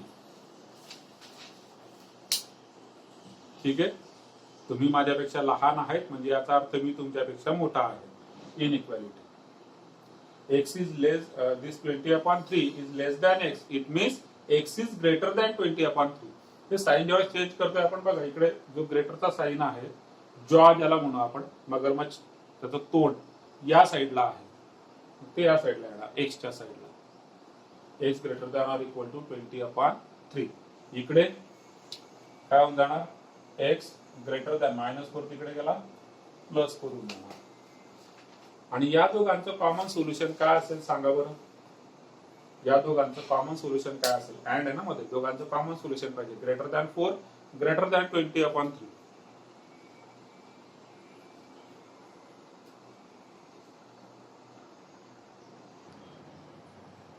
It is 6.66666666 bar 20/3. Recurring decimal आहे. ठीक आहे, नऊ आता ग्रेटर दॅन 4 पण पाहिजे आणि 6.6 पेक्षा मोठा पण पाहिजे. मग आपण काय घेणार, 6.6 पेक्षा मोठा घेणार, जेणेकरून तो 4 पेक्षा सुद्धा मोठा असणार. ठीक आहे, या केस मध्ये सोल्युशन होऊन जातं x greater than or equal to 20/3 first case मध्ये. केस सेकंड काय आहे की a म्हणजे numerator greater than or equal to 0 आणि डिनॉमिनेटर लेस दॅन 0. न्यूमरेटर जो आहे म्हणजे 20 - 3x greater than or equal to 0, denominator is less than 0. Let us solve this. आता एक अजून एक गोष्ट लक्षात घ्या, -3x मी तिकडे का घेऊन गेलो होतो, कारण याला सॉल्व करण्याची एक वेगळी मेथड पण आहे. बघा 20 - 3x less than or equal to 0 इकडे करून दाखवतो मी. 20 - 3x less than or equal to 0. Generally आपण तसं नाही करत ना, x ला आपण कधीच तिकडे नेत नाही. आपला कायमस्वरूपी एक फंडा क्लिअर असतो. व्हेरिएबल कुठे पाहिजे, सगळे लेफ्ट हँड साइडला. उद्या राईट हँड साइडला असला तरी आपण त्याला लेफ्ट हँड साइडला घेऊन येतो. मी मुद्दाम इथं असं सॉल्व्ह केलंय. ते जर तुम्ही एक्स ला इथेच ठेवायचं म्हटलं लेफ्ट हँड साइडला, तर काय चेंज होतं व्यवस्थित लक्ष द्या. हा -3x इथं less than or equal to 20 तिकडे गेला, -20 झाला. ठीक, आणि या ठिकाणी आपण काय करणार, मायनस मायनस कट. ठीक आहे, असं इन इक्वेशन मध्ये करत नाही. इन इक्वेशन मध्ये आपण ऑलरेडी पाहिलं की मायनसने मल्टिप्लाय किंवा मायनसने डिवाइड जर तुम्ही केलं तर इन इक्वालिटी चेंज होतो. म्हणजे असं कटिंग नाही करत, मग त्याला वेगळ्या पद्धतीने असं लिहितात. हा इथं मायनसच ठेवायचा, इथं मायनसच ठेवायचा. ठीक, आणि मायनसने मल्टिप्लाय करायचं. मग काय होणार, हा होऊन जाणार 3x, हा होऊन जाणार 20 less than or equal to होऊन जाणार greater than or equal. And this generates what? This generates x is greater than or equal to 20/3. इथं ती चूक होऊ शकते म्हणून मी ती स्टेप घेतले नाही. बऱ्याच वेळेस इथं लक्षातच येत नाही आपल्या की आपण -1 हा मायनस ऍक्च्युली गायब होतो कसा. आपण -1 मल्टिप्लाय म्हणा किंवा डिवाइड म्हणा केल्यानंतरच ते होत असतं ऑपरेशन. म्हणून इथं जर मी मायनस साइन मी ज्यावेळेस म्हणजे कॅन्सल करणार, लेस दॅनचा ग्रेटर दॅन होणार. क्लिअर आहे सर्वांना. बर, मग आता इथं सुद्धा परत तोच विषय आहेच, म्हणून मी काय करतो, -3x ला तिकडे घेऊन जातो. ठीक आहे, आता 3 इकडे येणार आणि x ला जर मला या साईडला लिहायचं असेल तर it is x less than or equal to 20/3. ठीक आहे, 20/3 कडे ग्रेटर दॅनचं साइन आहे, तर 20/3 कडे ग्रेटर दॅनचं साइन, x या साईडला आला. याला सॉल्व केलं तर x less than 4.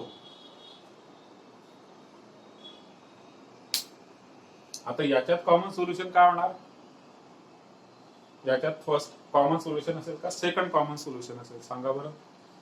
Less than 4 आणि less than 20/3. Yes, it is less than 4. ठीक आहे, लेस दॅन 4, कारण लेस दॅन 4 घेतल्यानंतर 20/3 पेक्षा सुद्धा तो लेस असणारच. मग या केस मध्ये कॉमन सोल्युशन इथं आहे. आणि देअरफॉर सोल्युशन सेट, आता सोल्युशन सेट कसा लिहिणार, लेस दॅन 4 आणि ग्रेटर दॅन 20/3. लेस दॅन 4 मी अगोदर लिहितो. Solution set is X belongs to less than 4. Less than 4 म्हणजे किती लेस, मायनस इन्फिनिटी पर्यंत, up to 4, open interval equal to च साइन नाहीये. Union greater than or equal to 20/3 म्हणजेच 20/3 पेक्षा मोठा, अप टू इन्फिनिटी, इन्फिनिटीला ओपन इंटरवल, 20/3 ला greater than or equal to आहे, म्हणून या ठिकाणी close interval.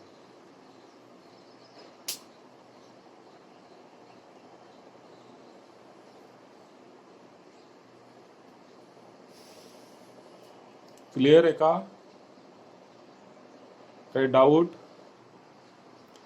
Fourth question, 6x² plus 1 less than or equal to 5x. परत क्वाड्रॅटिक इक्वेशन आहे. 6x² minus 5x plus 1 less than or equal to 0. 6 into 1 है ना, 6 into 1 6. असे दोन फॅक्टर त्यांची सम झाली पाहिजे -5. ते कोणते असतात, ते असतात -3 2. हा बोलता कन्फ्युजिंग आहे. त्याचे बऱ्याच वेळेस 6 चे 5 आणि 1 पण येतात. सॉरी 6 आणि 1 आठवतं काय, 10वीला 10thला केलं असेल. म्हणजे आता डिस्कस नाही करणार, पण जस्ट एक रिमेंबर करा. हे डोक्यात येतच येत, हे डोक्यात येतोच. आणि यायला पण पाहिजे असं नाही म्हणणार, यायला पण पाहिजे, कारण 5 आहे ना, 6 - 5 1 होतो. असलं काहीतरी डोक्यात येतं, पण हे नाहीये. हा आहे -3 -2.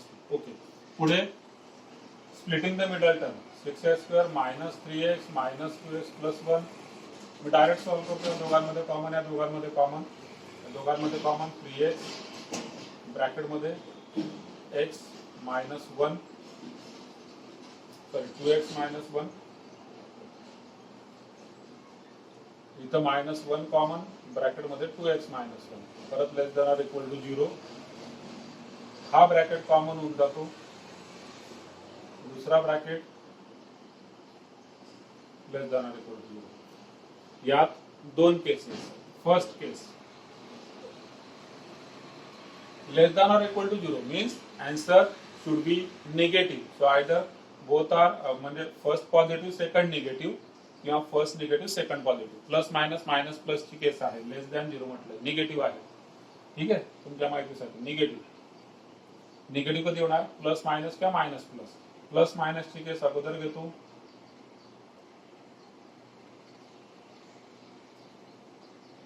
-2x -1 है ना, दिस इज प्लस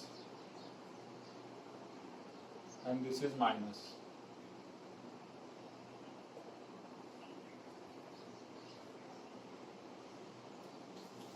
दोघं साइडला इक्वल टू येणार, कारण इक्वल टू या ठिकाणी आहे, तर दोघं साइडला मला इक्वल टू घ्यावं लागणार. आन्सर काय होतं, 2x greater than or equal to 1, x greater than or equal to 1/2.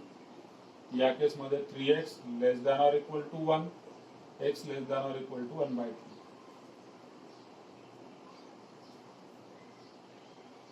ठीक, म्हणजे आता x ची व्हॅल्यू कशी असली पाहिजे, एकतर 1/2 पेक्षा मोठी आणि 1/3 पेक्षा लहान. लक्षात घ्या. इथं काय हा 0 आहे, दोघं पॉझिटिव्ह आहेत. 1/2 म्हणजे 0.5, 1/3 म्हणजे 0.33. आपल्याला नंबर कसा पाहिजे, कॉमन, दोघांसाठी कॉमन सोल्युशन पाहिजे. x less than or equal to 1/3, 1/3 पेक्षा छोटा म्हणजे इकडे. Greater than or equal to 1/2, 1/2 पेक्षा मोठा म्हणजे इकडे. आता या दोघांमध्ये काही कॉमन असणार आहे का, नाही. असा कुठलाच नंबर नाही. ठीक आहे, असा कुठलाच नंबर नाही जो तुमच्यापेक्षा लहान आहे आणि माझ्यापेक्षा मोठा आहे, असं कोणीच नाही. ठीक आहे, just a second.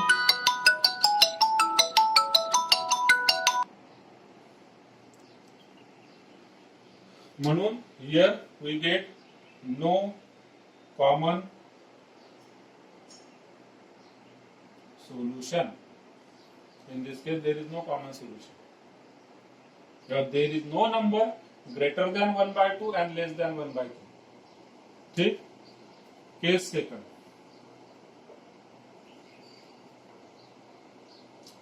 Case second काय असणार, हा फर्स्ट नंबर जो आहे तो असणार निगेटिव्ह, सेकंड नंबर जो आहे तो असणार पॉझिटिव्ह. परत दोघांना इक्वल टू घेणारच नाही कारण इथे इक्वल टू आहे. याला सॉल्व्ह केलं तर 2x less than 1, x less than or equal to 1/2 आणि इकडे 3x greater than or equal to 1, x greater than or equal to 1/3.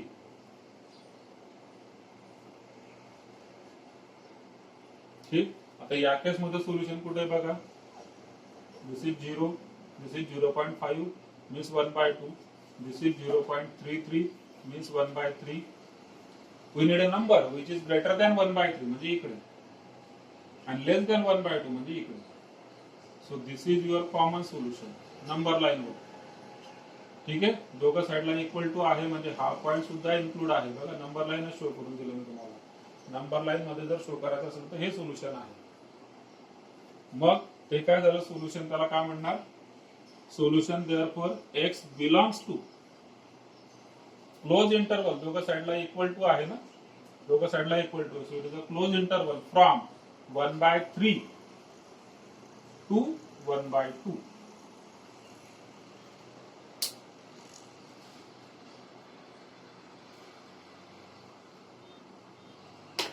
Clear आहे इथपर्यंत? काही डाऊट असेल तर विचारून घ्या.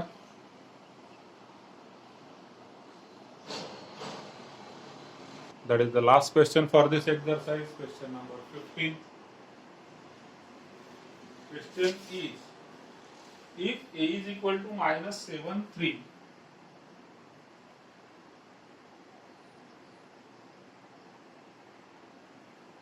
b is equal to 2, 6,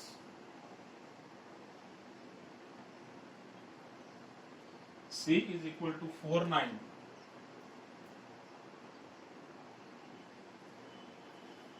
then find. See, this type of question you can easily solve using number line. काही concept जे आहेत ना, जसं आपण पिक्टोरियल रिप्रेझेंटेशन जे म्हणतो ना आपण, pictorial representation is always easy. Engineering मध्ये तर फिक्स फंडा आहे, तू फक्त डायग्राम दाखव बाकीचं मी लिहून घेतो. तू फक्त डायग्राम दाखव बाकीचं मी काय थेअरी लिहायची ती लिहून घेतो. आणि तो क्लिअर कन्सेप्ट आहे. एकदा तुम्हाला डायग्राम म्हणा किंवा pictorial representation of anything is there, जर तुम्ही वेन डायग्राम काढले लगेच इझिली सॉल्व्ह होऊन जातं. जर तुम्ही फक्त वेन डायग्राम न काढता फक्त फॉर्म्युलांचा विचार करत बसले then it becomes quite difficult. भले फॉर्म्युला लर्न असेल तरी सुद्धा ते कन्सेप्ट लवकर ग्रास्प नाही होत.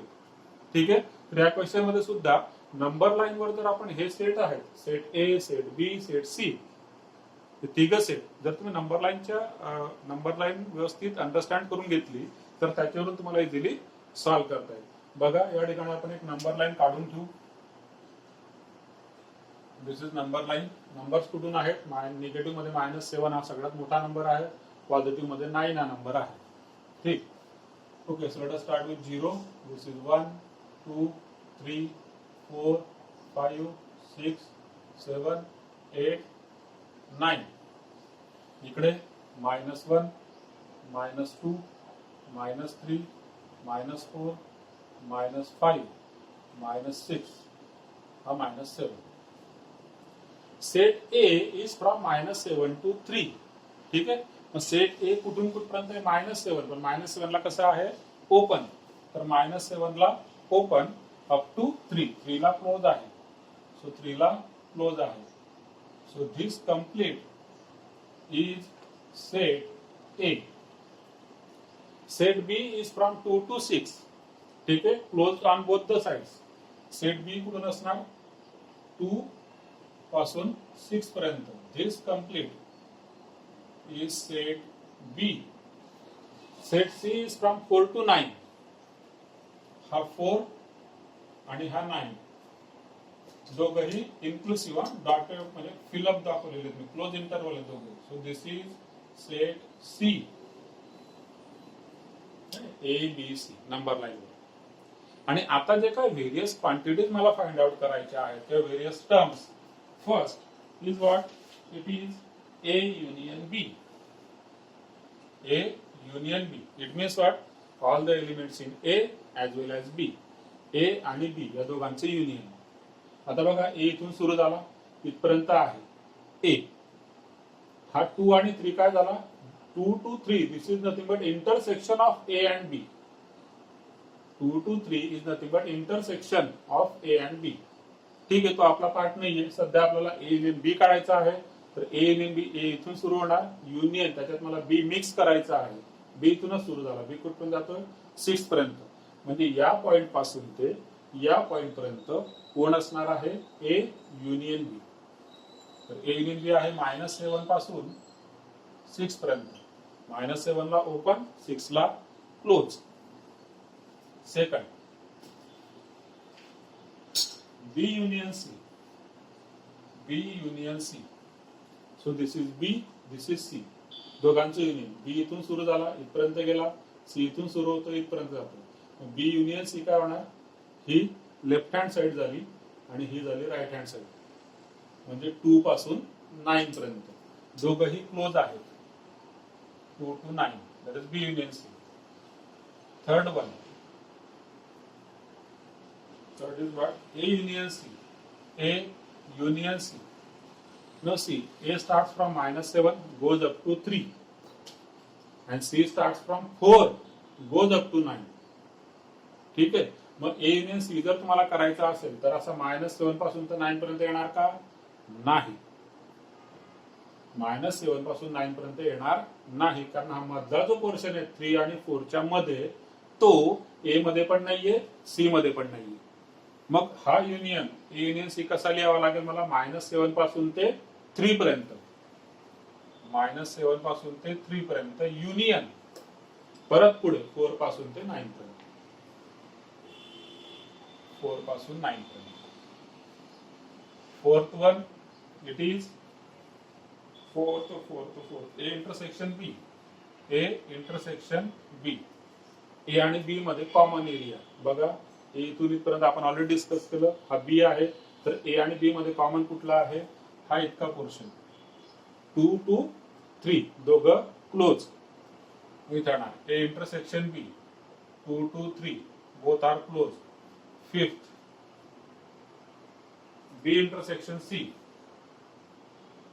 परत B आणि C मध्ये काय कॉमन आहे, हा इकडे B, इकडे C, दोघांच्या मध्ये कॉमन कुठला पोर्शन आला, 4 पासून 6 पर्यंत, जो B मध्ये पण आहे, C मध्ये पण आहे. B आणि C दोघांमध्ये कुठून कुठपर्यंत, 4 पासून 6 पर्यंत. B आणि C ला कॉमन, दोघही इन्क्लुसिव्ह, म्हणजेच अशा पद्धतीने. पुढे 6, A intersection C. A intersection C. A आणि C काही कॉमन आहे का, काहीच नाही, उलट गॅप पडलाय त्यांच्यामध्ये. A आणि C मध्ये काहीही कॉमन नाहीये. मग काहीच कॉमन नाहीये म्हणजे त्याला काही उत्तर नाही का, तर उत्तर आहे त्याला. A intersection C is nothing but set of nothing, म्हणजेच empty set. सातवं,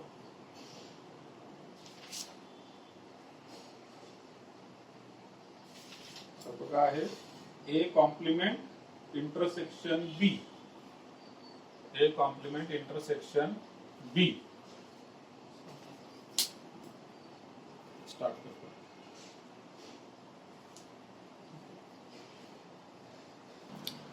A complement intersection B.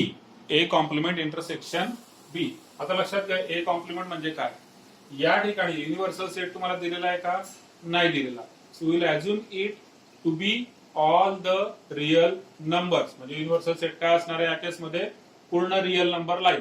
Mug A complement म्हणजे काय झाला, तर A कॉम्प्लिमेंटचा एरिया आता कुठे येतो लक्षात घ्या. हा इथून इथपर्यंत A चा एरिया आहे. मग A कॉम्प्लिमेंटचा एरिया कुठे झाला, इकडे. हा असणार A कॉम्प्लिमेंट, आणि तसंच इकडे हा असणार A कॉम्प्लिमेंट. ठीक आहे. A चा एरिया सोडून पूर्ण रिअल नंबर लाईन वरचा जो काय इकडचा एरिया आहे राईट हँड साइडचा, this is A complement. Left hand साइडला दिस इज A कॉम्प्लिमेंट. मला पाहिजे A कॉम्प्लिमेंट इंटरसेक्शन B. मग आता इकडचा तर काही विषयच नाहीये.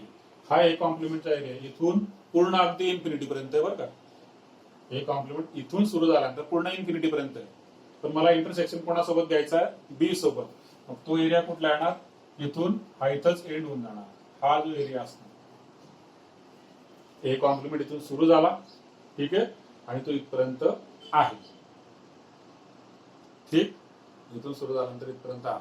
आता तो आहे 3 पासून ते 6 पर्यंत. ठीक, तर मी लिहिला 3 पासून 6 पर्यंत.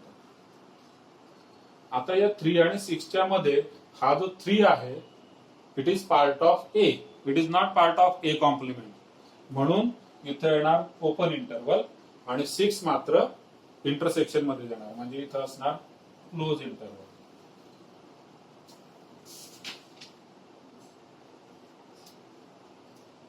ठीक आहे. On the same lines question number 8, that is what, B complement intersection C complement. B complement आणि C कॉम्प्लिमेंटचा इंटरसेक्शन. ठीक, आता मी A चा पुसून टाकतो. ठीक आहे, म्हणजे तुम्हाला कन्फ्युज नाही होणार. आपण आता फक्त B कॉम्प्लिमेंट आणि C कॉम्प्लिमेंट बघणार आहे. तर B कॉम्प्लिमेंट कुठे असणार? B कॉम्प्लिमेंट आहे या साइडला. C कॉम्प्लिमेंट कुठे आहे? हा B कॉम्प्लिमेंट इकडे झाला आणि इकडे पण आहे. This is B complement. आणि C कॉम्प्लिमेंट असणार आहे इथून इकडे आणि इथून पुढे. ठीक आहे. B हा इकडे B कॉम्प्लिमेंट, इकडे पण B कॉम्प्लिमेंट, इकडे C कॉम्प्लिमेंट, इकडे C कॉम्प्लिमेंट. मला काय पाहिजे? दोघांचा इंटरसेक्शन. ठीक आहे, दोघांचा इंटरसेक्शन म्हणजे कॉमन एरिया. आणि तो कॉमन एरिया कुठून सुरू होणार? बघा, C चा इथून सुरू होतो आहे, मात्र B चा इथून सुरू होतो आहे. तर इकडे हा जो झाला हा आहे कॉमन एरिया दोघांसाठी. कोणासाठी? हा B कॉम्प्लिमेंट C कॉम्प्लिमेंट दोघं आहेत. इथून इकडे जर तुम्ही पाहिजे तर तेच B कॉम्प्लिमेंट C कॉम्प्लिमेंट अजून कुठं आहेत? इथून B कॉम्प्लिमेंट सुरू होतो, तर C कॉम्प्लिमेंट या पोझिशनला सुरू होतो, म्हणजे ही लाईन इथून इकडे जो आहे तो असणार परत B कॉम्प्लिमेंट C कॉम्प्लिमेंट चा इंटरसेक्शन म्हणजे कॉमन. म्हणजे दोघे एरिया मला लिहायचे आहे. हा कुठून कुठपर्यंत आहे? 2 पासून त्याच्या खाली कुठपर्यंत? मायनस इन्फिनिटी पर्यंत. मी असं शो करणार मायनस इन्फिनिटी पासून 2 पर्यंत. ओपन क्लोज आपण नंतर बघू. आणि युनियन अजून होणार कुठून? या 9 पासून पुढे कुठपर्यंत? इन्फिनिटी पर्यंत. मग तो जाणार 9 पासून इन्फिनिटी पर्यंत. आता 2 आणि 9 ला काय घ्यायचं? म्हणजे ओपन घ्यायचं की क्लोज घ्यायचं? तर लक्षात घ्या, हा जो 2 आहे it is part of B, it is not part of B complement, it is part of B. म्हणजे मला 2 ला इथं काय द्यावं लागेल? Open. Similarly 9 is part of C, it is not part of C complement. 9 is part of C, म्हणून 9 ला सुद्धा मला ओपन इंटरवल द्यावा लागेल.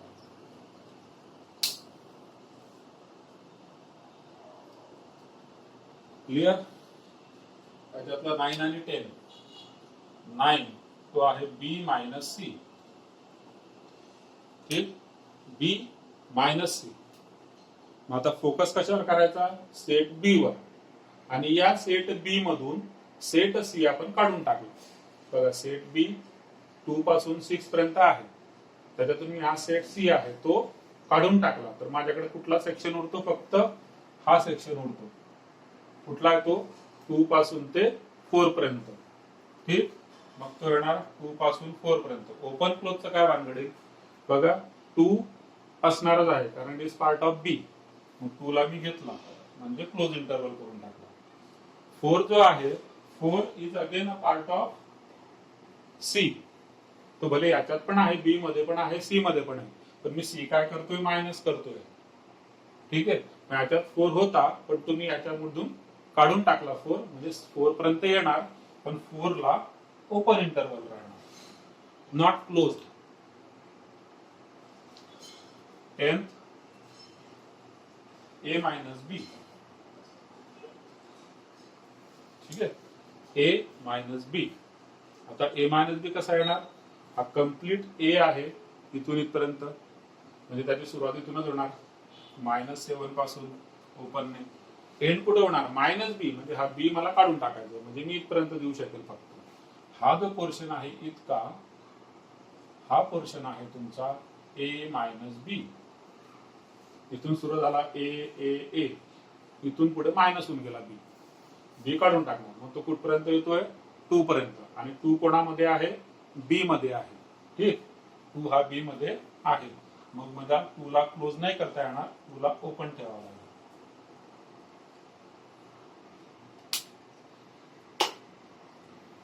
सो this is completely based upon knowledge of real number line.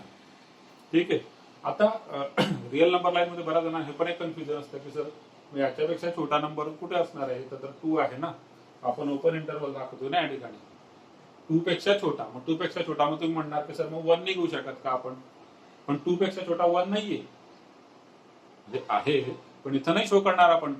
2 पेक्षा छोटा नंबर म्हणजे या पॉइंटला 1.99999999 कितीतरी नाही. ठीक आहे, 1.9999 तो इथला नंबर असेल, 2 पेक्षा छोटा नंबर, 2 नाही, 2 पेक्षा जस्ट छोटा, म्हणून त्याला इथं ओपन इंटरवल होतं. Okay, so I hope it is clear. काही डाऊट असेल तर विचारून घ्या.